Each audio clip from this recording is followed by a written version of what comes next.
What's up, everybody? Hey, the Prognosticators, we are back. This is our season finale, the final episode of the season, because, guys, the Super Bowl is over.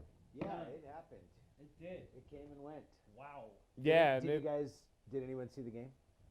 I saw parts of the game. Okay. I slept through parts of the third quarter. Totally, I watched the game whilst cooking on a laptop that then we put the radio sound and there was like a 30-second lag. So it wasn't really like, it wasn't like a zipper, which, by the way, I want to do a PSA about lanes merging and like a zipper, right? Like so, a zipper. so all things in life really come down to being like a zipper, Well, right? no, And there's also buttons. There's snap buttons, and then there's the hoop buttons. What about So- Velcro? Of course. You know, you could argue that Velcro is like a zipper, though. Anyway, ultimately, definitely merged that way, but not everything is like that. But much like Benny's experience, I think the Super Bowl is for me like it is for a lot of people. You've got friends and family over. You've got multiple cold beverages happening. There's excursions to the backyard and back in. There's cooking. There are children biting each other and Legos flying. Yep. So amidst all this madness, you know, I've watched somebody shotgun a beer. I hadn't seen that since, I don't know, 94? classy. Wow. Yeah, Pabst. No, it was a local brew. All right, so we're talking about 5-6%. If you're for going to them. shotgun a beer, you better be like a handcrafted. I'm pretty sure he's like only 17 years old too. Oh, Well, well, Don't tell the cops. aiding and abetting a minor, but it's in the name of football, so Wasn't it me. works. It's okay. Wasn't me. yeah. okay. So, what about the ancillary aspects of the game? What did you guys think about? We were talking a little earlier about the halftime show. Did you guys catch that? Wow. I did. I did catch yeah? that. First of all, Adam Levine, I don't want to see your nipples. Yeah. I'd rather see Janet Jackson. Sure. And the fact that Adam Levine didn't get any flack for doing that and Janet Jackson did, Yeah. I got a little bit of a beef with. But I was very upset because they were like Big Boy and everything. Because I remember a couple years ago when Katy Perry got out there Beach with balls, Left Shark and Right Shark. and the that shit giant was all right. animals But walking. then Missy Elliott came and threw it down. Yeah. I was waiting for that moment. And they just did the one song, I Like the Way You Move, and that was it. Yeah, It's very and you know disappointing. what? I like the way you move. It's like that's kind of lost. You know, it's in limbo for Outkast for me. If we're taking some early Outkast, we're talking Wheels Dungeon of Steel, Family, Dungeon some Family. Rosa Parks, or some later stuff. You know, then I think either one of those eras is a little more definitive. But this is what you get. You get a little bit of blandness. You get a little bit of watered down. Travis Scott, I think, had a good 6 full seconds of getting bleeped out, which, you know, good for him. I guess maybe he defied that. So many people were asked to do the halftime show that that refused in solidarity with Colin Kaepernick. And so then there was this line that was created, this, you know, unseen line, like you weren't supposed to cross this line. So there was a lot of looking down on and frowning upon. So anybody who did do it, so I don't know, I guess like you're kind of like a sucker. But it's weird because some of the same people who refused to perform at the Super Bowl performed at Super Bowl parties in Atlanta. Huh? Were those NFL sanctioned events? No, but it's say- like, yeah, that's true. Yeah, no, well, they're still benefiting from the whole scenario Yeah. in even a more subversive way. But hard to get off planet Earth. I didn't know that pretty Colin tough. Kaepernick wanted to do the halftime show. I didn't either. That's so cool. I didn't know he performed. But if he's like every other football player, athlete, I'm sure he's got a rap album out. I hear he plays the flute. Flautist, Colin Kaepernick. Nice. He's Plays got the very nimble fingers. Fingers and things, yeah. Yep. So, we got to break down the game. Right. A lot of people are saying the game was ugly, it was horrible. I mean, it Yeah, was boring. 13-3. It was not what we expected. If you bet the under, and I'm not a gambling man, if you bet the under, you made yourself some money. No. Yeah, and with those two There's a lot of other defenses- prop bets, and I got that one right, but Sorry. yeah. Yeah. With those two defenses, it'd be a wise move to bet the under. And, you know, ultimately, 8 punts in a row or whatever it was Right. ugly to see. But when the third quarter ended and the game was tied, what more do you want? You have 15 minutes to decide the season. That And- made it exciting. Yeah. It did. It was like, okay, here we go. And that worked for me. I'd rather see, all of my excitement at the end rather than in the beginning and have a blowout and just, your chips and dip for the last 15 minutes. True indeed. I mean, there was definitely some anticipation. We went into the half at 3-0, right? Right. Is that what it was? We were like, okay, we've got a game. Like, there's going to be adjustments. It's going to happen. And it's going to be, and we've seen it already. Most of the playoffs went this way, didn't it? It was kind of slow start, and then second half we saw all the touchdowns being scored. This was, I think, more than 4 games we saw that, going back to the wild card round. So, yeah, it was set up for something to be pretty, and I was, frying the chicken wings and doing thing, and put it in the buffalo sauce and shake it up. And I was like, okay, now it's time, halftime show, whatever. Let me keep making these wings because these wings is delicious. It's hot. Khalil helped me out. He told me what I was supposed to do, how much time, what color it's supposed to be, how it quiets down on the sizzle. That's when you're done. It's perfect. And then I just went back and made more wings. I think what Benny's saying is you could have slept through the third quarter like Khalil.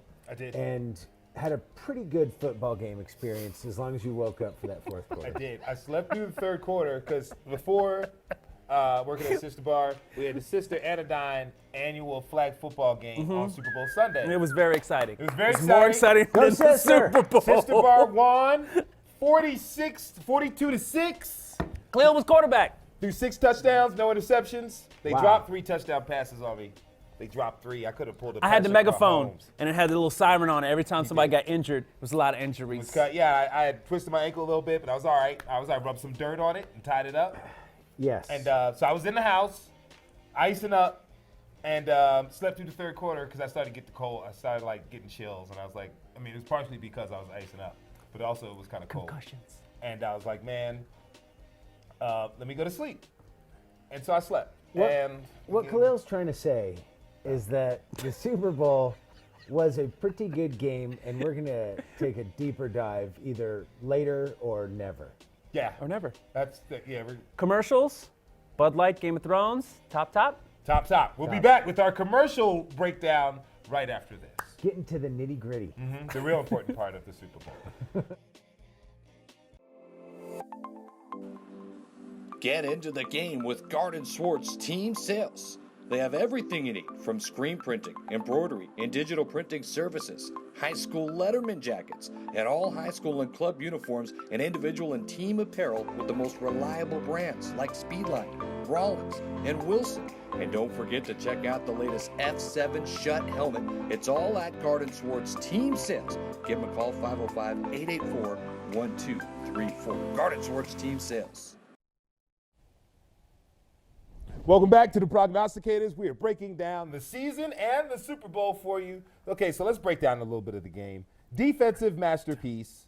Bill Belichick, genius, obviously. Sean McVay already said he got outcoached because he did get outcoached. He did.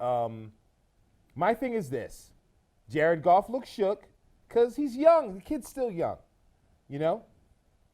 My thing is, what's up with Todd Gurley? Yeah, what was up with Todd Gurley? Why didn't Todd Gurley get up out on the field and handle his business? He was supposed to, MVP status, you know what I'm saying? Like, what really went down? Yeah, did he get Malcolm Butler? Was there some kind of Butler? revenge situation I from mean, the coach? He already saw that didn't work out for them the last time. Why would you? I don't get it. I just mean, was he being withheld like Belichick? Right. Yeah, sure. For discipline. Yeah. Who knows? But that's why they lost to Philly. That's why New England lost to Philly, because they'd have Butler, they would have won. Right? Right. That's the idea. Right. Possibly. But the thing is, they didn't use him that much in the game against New Orleans. They didn't use Gurley that much in New Anderson Orleans. was getting off, and Gurley was struggling. Yeah. Well, he dropped those first couple passes, and then all of a sudden he's on the sideline in the championship game. And I thought, are they just giving him a head check? Are they being a little bit It just seemed punitive like here? give him the break and let Anderson carry the load, because Anderson was crushing it. That's what I thought. But what do I know? Well, in the Super Bowl, you've got to run him out there.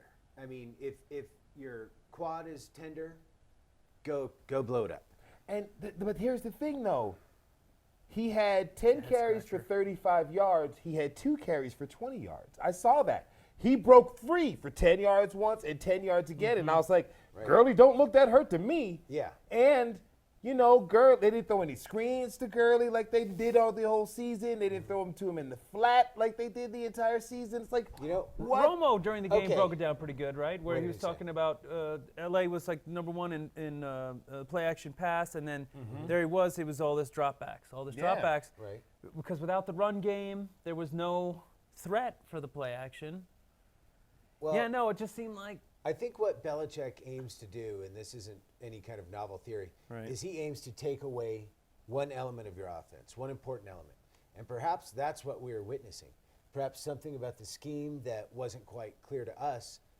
We know that Belichick was working his zone defense, and all year he had been using man primarily. So maybe that adjustment was meant to take the flat away from Gurley in those screen scenarios. Or maybe something that they did on the line or with the linebackers was preventing him from having the prolific running game that he's used to. But perhaps what we were seeing was a little bit of that, and Sean McVay knew that he had been out coached in that manner, and Todd Gurley had been essentially nullified. So you don't even bother using him. You got to use him, though. You got to see, because Bill Belichick's going to be like, I'm taking the thing away, take it away. And he's like, I don't care if you try to take it away, I'm going to do it anyway. It didn't look like – it looked like the defenses were trying to impose their will on the game. It didn't look like either offense, particularly the Rams offense, was trying to impose anything upon the Patriots in the game. They were reacting to the Patriots. Why you drop that pass, Cooks? Why you drop that pass in the end zone, Cooks? You supposed to catch that pass. I mean, I know the defender was on your shoulder like that, and he kind of messed with your little hand right there, but you're supposed to catch that ball, Cooks. Cooks, we need you to catch that ball. All right? I think that's what we're getting down to here. There's going to be moments in the game where catching the ball is going to be more or less important. Go ahead and qualify this as perhaps the most important. Catch that ball.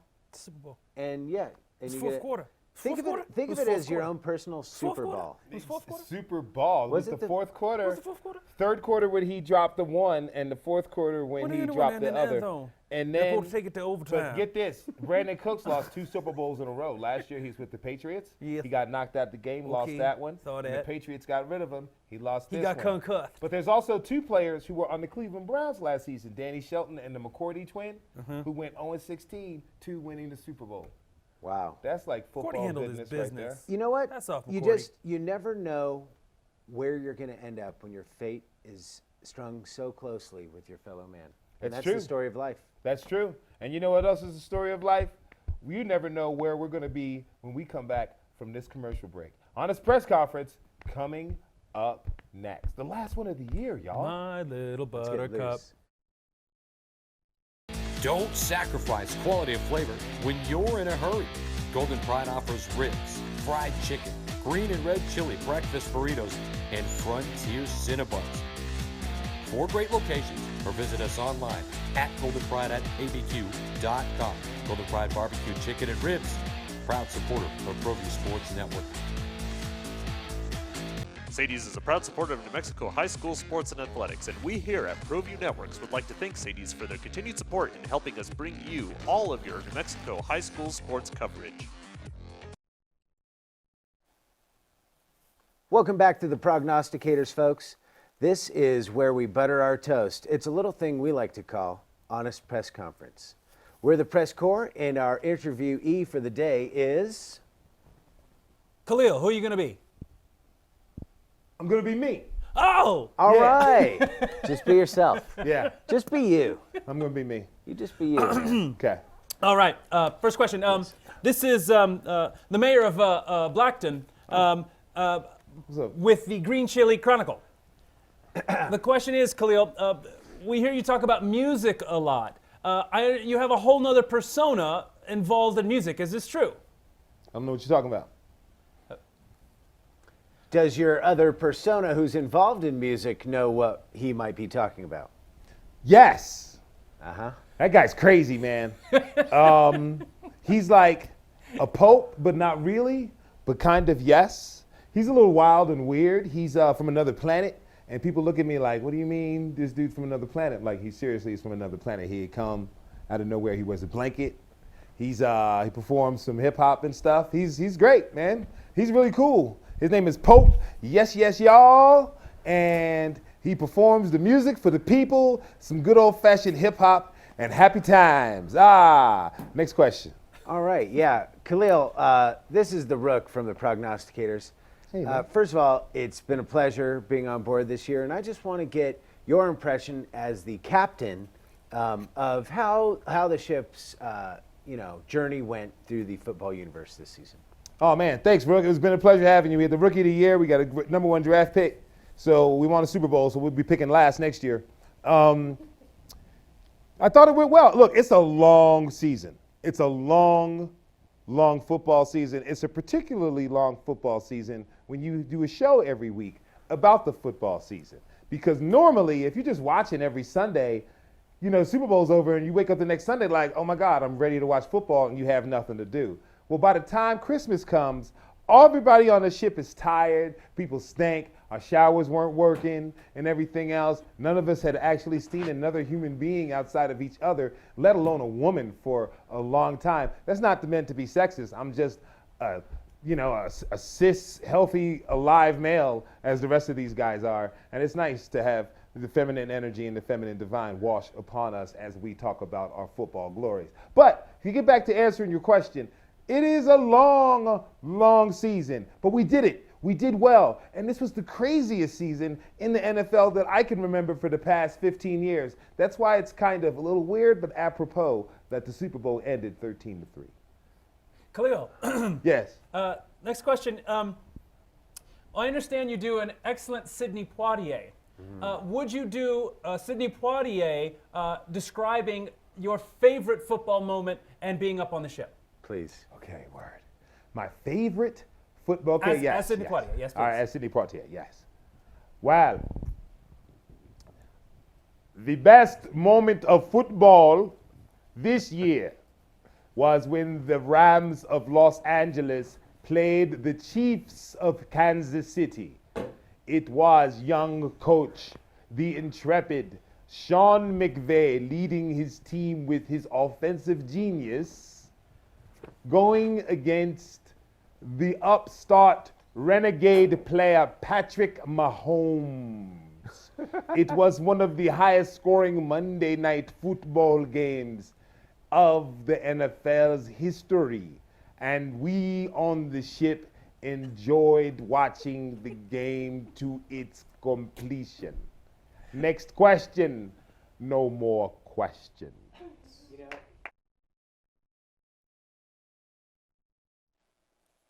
Honest press conference in full effect. Inquiring minds want to know. We are talking to Tony Romo, analyst, CBS Sports. Hey, what's going on, guys? It's funny, the T-shirt, I ran into Jesse in the hallway, and I was like, hey, man, give me the T-shirt. And he looks at me, and he's like, whoa, this guy, it's Tony Romo. So he's like, here's the T-shirt, man. So, anyway, next question, guys. Great to be here. Tony. This is Charles Haley, Dallas Morning Star. Many people are saying that you're a much better color analyst than you ever were a quarterback, and you reminding them of the new version of John Madden. Can you tell us about your analytic style? It's funny that you mentioned that. Turns out it's a lot easier to talk about football than to play football. Having said that, I thought I did a great job. My style as a color analyst, I like to think about it like this. Say you're a 4-year-old kid looking at a comic book. You get your brother's comic book. You could see the pictures. You could see, this hot chick, and she's interested in this guy, and he's beating this person up, yada, yada. You get the idea. But I like to make sure you know how to read, okay? So you're looking at that comic book, you're seeing the action, and you know what's behind it. Next question. Yes, Tony. This is Ed Too Tall Tone with the Arlington Fish Wrap. Really been impressed with what you've been able to do as an analyst. I wanted to ask you some advice. My girlfriend, when we sleep in the bed, she lets the dog sleep in the bed too, and she spoons with the dog and not with me. What should I do? Spooning with the dog and not with you. That's going to be a problem. So, first things first, dogs are very territorial. Obviously, this guy has edged into your territory in a very intimate fashion. So, I think you need to respond in kind. Does the dog have one of these big beds in the living room or something, Eddie? Dog got a bed? Yes. Yeah?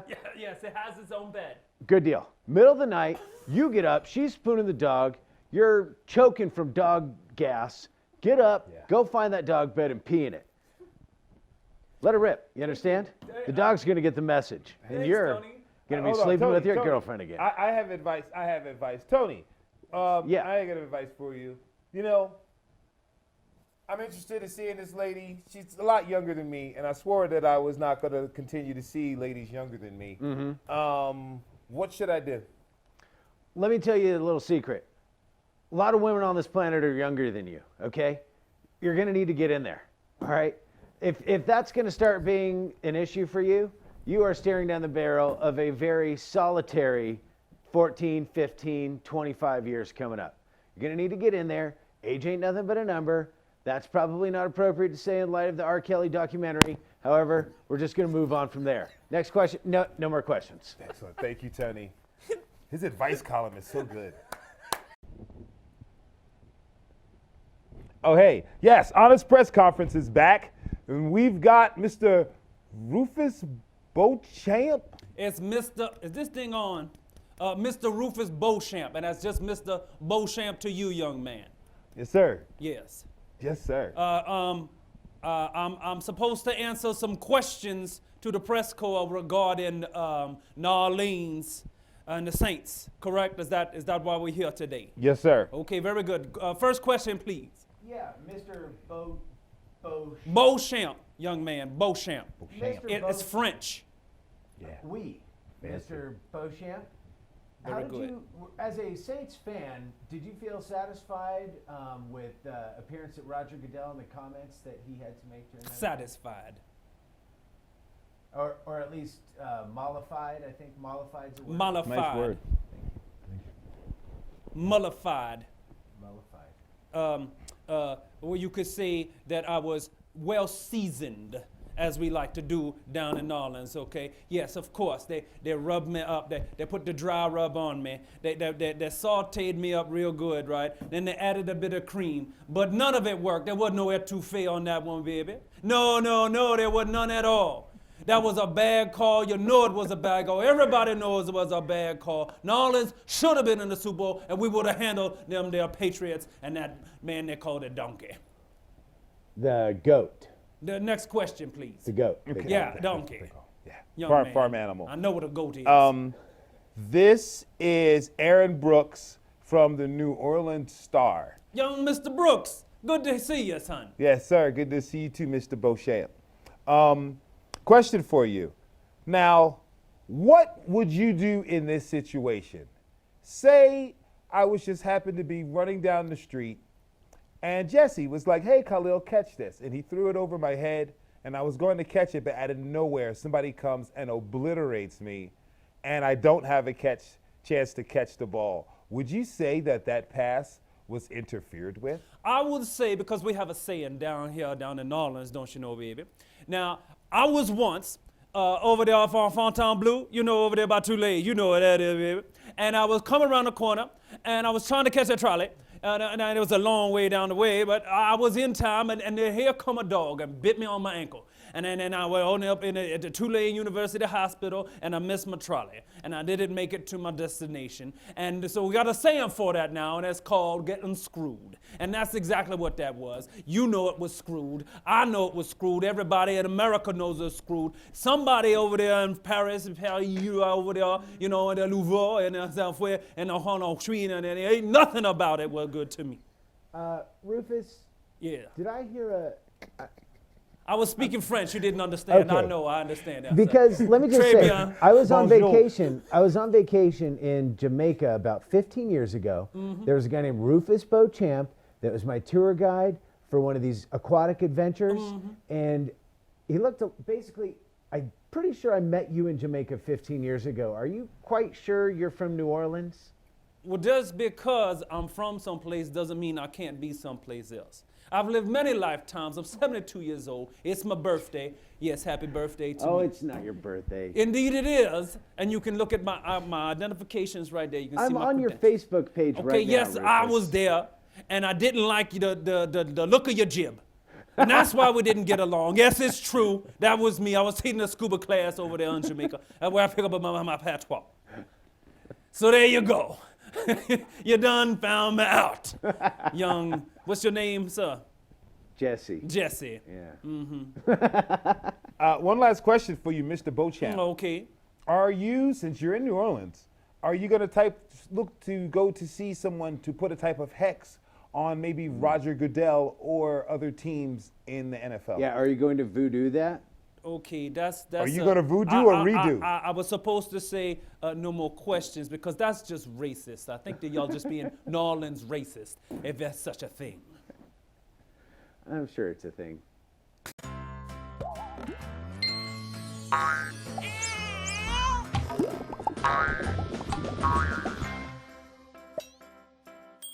Talk to State Farm agent Greg Shamus today. Welcome back to the Prognosticators, where we break down, what do we call it, our way too early prognostications, predictions, all the things for the 2019 season. What do you guys think is going to happen next year? Yeah, well, I'll tell you, there's already been a week of the 2019 season, and it has been a very exciting week. There has been almost no movement in the standings. So far, the power rankings still have the Patriots on top. Yeah. We got Patrick Mahomes. He's a week into his third season, his second as a starter. So I think the future is really bright in KC. I agree. I agree. Will KC make the moves to shore up the defense? And by that, do you mean fire Andy Reid? No. I think they're going to keep Andy Reid. Will KC get free agents or draft defensive players?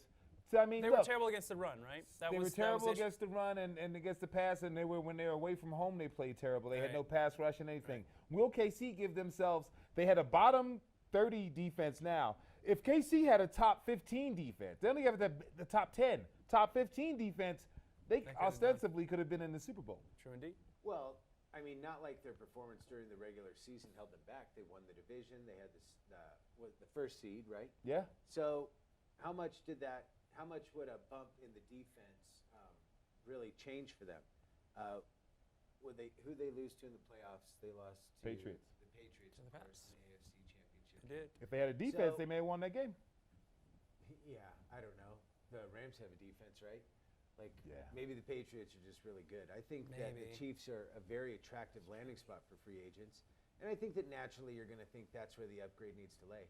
But speaking of lay, if they get a Le'Veon Bell, that might be an issue that, The Chiefs definitely, where they were doing the outscoring thing, they didn't need a defense, and then they lose Mr. Hunt to nefarious. It was a mission impossible. Circumstances. Get it? Ethan Hunt. Nice. That's bad. Speaking of this next season, it has been wild, like on all my feeds, like about who's messing with whose baby mama, about like who had too many hot wings at the Super Bowl. Like it's been crushing, you know what I mean? Just like flooding in. Right, so that's why we're here. We're here to prognosticate on what could be coming up this season, something to look for. This is what I like. That just gave me goosebumps. Yeah. I was excited. Yeah. Covered in So goosebumps. there was talk. I don't know if it's still the case. In fact, I think maybe not so much. Friday could confirm he's not here. Yeah. But they were saying Cam Newton, shoulder, like luck, needs a year off. The sling. Then the owner, the one who, replaced the racist owner that they got rid of, remember that?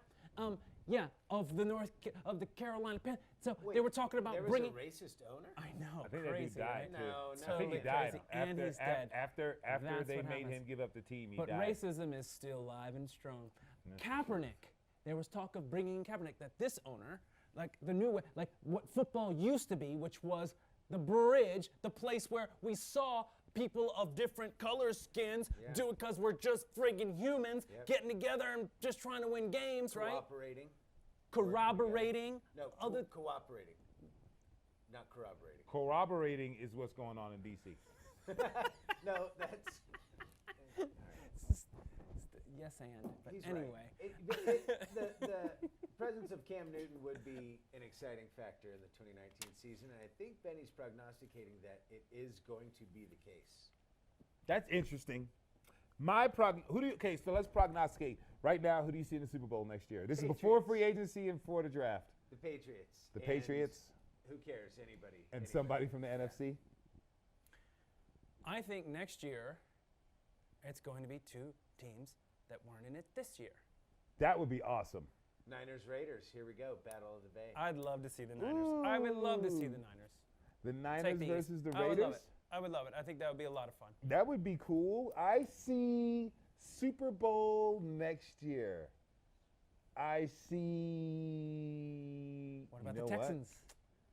Yeah, I see. Niners, Texans. Niners, Texans would be cool. Minnesota Texans would be cool. Minnesota, Indianapolis would be cool. You know what would be a good one? That one team against New the Orleans, other team. Indianapolis would be a great How Super about Bowl. New Orleans Browns? There you Wanna see go. Sean That's Payton? it. 15 seconds left. Mwah. Thank you, ProView Sports, everybody, for the season of the Prognosticators. We will see you sometime in August, if not before then, with a draft or free agency special. Rest in peace, Jared Hamlin. Rest in peace, Kim. Rest in Rest in peace. peace, Mandy's uncle. Yes. Bobby. Yes. Rest, rest. Bless, Yes. bless. That's what's most important. We'll see you guys later. Mwah.